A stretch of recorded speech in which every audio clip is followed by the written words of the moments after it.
Those who are always chanting your names, and they delight in making others chant your glories also, by preaching and propagating.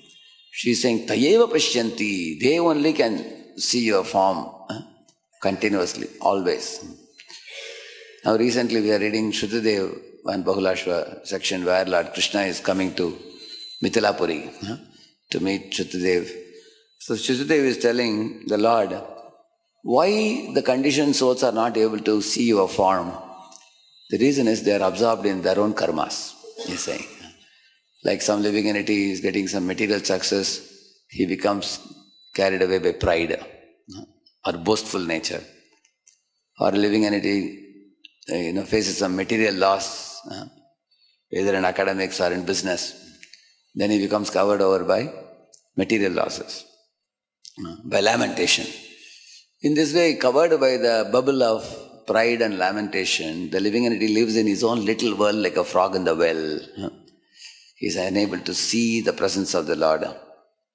On the other hand, those devotees of the Lord who are uplifting their consciousness from the little world of Maya, when they can see, when they hear the Lord's activities with great enthusiasm, with great interest, and they develop an eye of love for the Lord. For them, the Lord is visible. Lord becomes visible for them. Like Shrudadev himself had such eyes. When he looked at Lord and the sages, he was telling, oh my dear Lord, Lord told him, Shrudadev, I'm so happy to see you after a long time. I'm getting to see you. He said, what are you joking, my Lord, with me? Because from the dawn of creation, you are not only seeing me, you are seeing all living entities. You only have brought us to this world when we wanted to be independent of you. You only gave us the food, clothing, shelter, everything that is needed. You are constantly watching us. And we have become so preoccupied with our sense gratification, we never look at you. We look at everything other than you, running around here and there.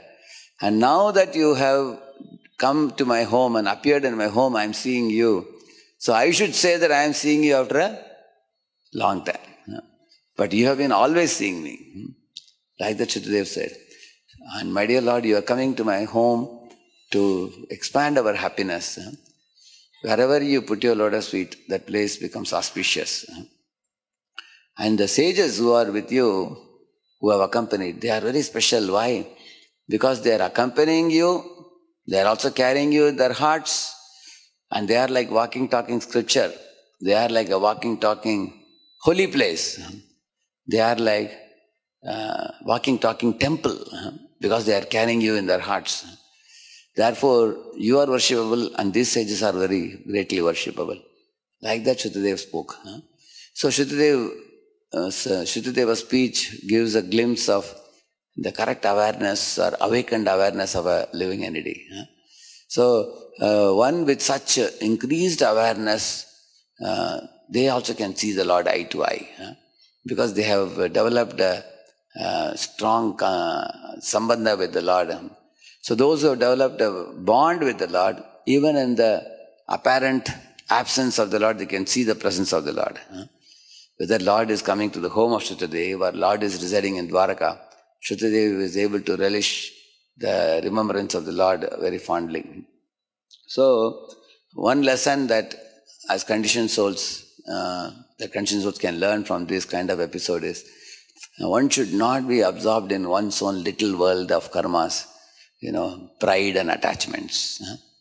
Pride arising from the material successes and attachments to things of this world, and also one shouldn't be absorbed in the lamentation for material petty losses in this world.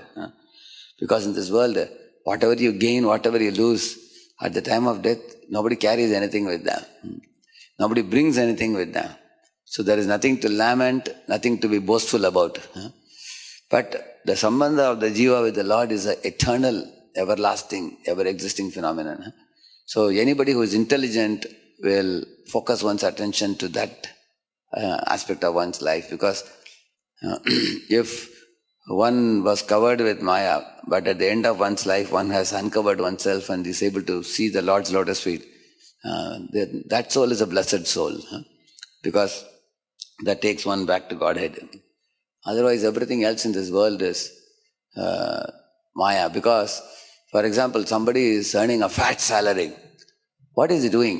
He is moving the money from the company's bank account to another bank account, and then he leaves and goes. What else has he done? And that money he doesn't enjoy. So one shouldn't be very proud that I have earned so much money or I have made such a big business. That's one success in business is if one can utilize major portion of that earning in Krishna service. One success in academics is when one can bring many, many souls to Krishna's lotus feet by that. So in this way, the chanting of the holy name can become more meaningful, more effective when one can understand the presence of the Lord in our lives and presence of the Lord in the lives of everybody else, presence of the Lord in this universe, how Krishna is involved in every bit of this universe, in everyone's lives. That was visible to Shrudev. Shrudev could have that type of vision. So that type of vision can keep one in the presence of the Lord and His lotus feet at every moment. Harinam Prabhu ki. Let's offer our humble obeisances unto all the Vaishnava devotees of the Lord who are just like desert trees, ocean of mercy, full of compassion for the fallen conditioned souls. Vancha kalpatarubhyascha kripa sindhubhya eva cha patitanam pavanebhyo vaishnavebhyo namo namaha anantakoti vaishnava vrindaki Vaishnava Thakur Srila Prabhupada ki Namacharya Haridas Thakur ki